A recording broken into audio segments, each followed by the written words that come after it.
Floods can occur suddenly, rising faster than most people expect. Even shallow water can create dangerous currents, damage property, and put lives at risk.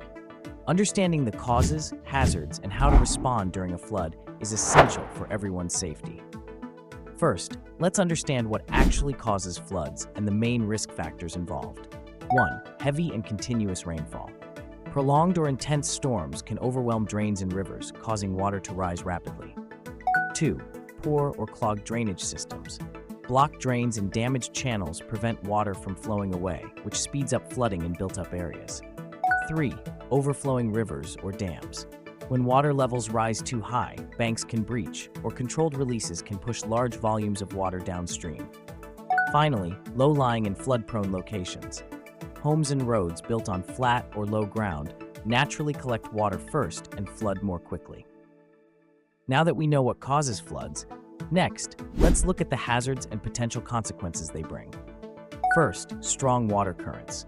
Fast-moving water can sweep people, cars, and heavy objects away in seconds. Next, electrocution hazards.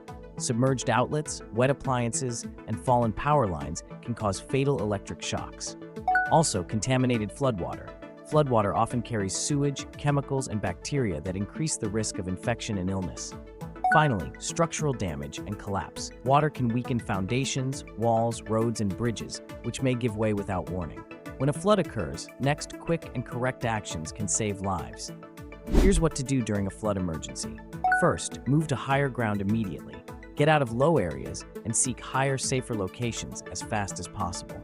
Next, turn off electricity and gas if it's safe to do so. Cutting power reduces the risk of fires, explosions, and electrocution. Also, avoid walking or driving through floodwater. Even shallow moving water can knock a person down or sweep a vehicle away. Finally, follow official evacuation orders, heed alerts from authorities, and go to designated shelters when instructed. Being prepared is just as important as reacting fast. So next, here are some control measures and safe practices to help reduce flood risks. First, prepare an emergency kit. Pack torchlights, batteries, medication, bottled water, dry food, a power bank, and important documents sealed in waterproof bags. Next, know your evacuation routes.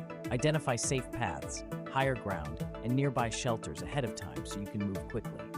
Also, elevate electrical items and valuables. Put appliances, important documents, and essential belongings on higher shelves or upper floors to reduce damage. Finally, monitor weather alerts and flood warnings. Stay updated through reliable sources such as emergency services, weather agencies, news channels, or official alert systems so you can respond early. Floods can strike with little warning, but with the right knowledge, preparation, and quick action, many risks can be reduced. Stay alert, stay prepared, and protect your family during flood emergencies.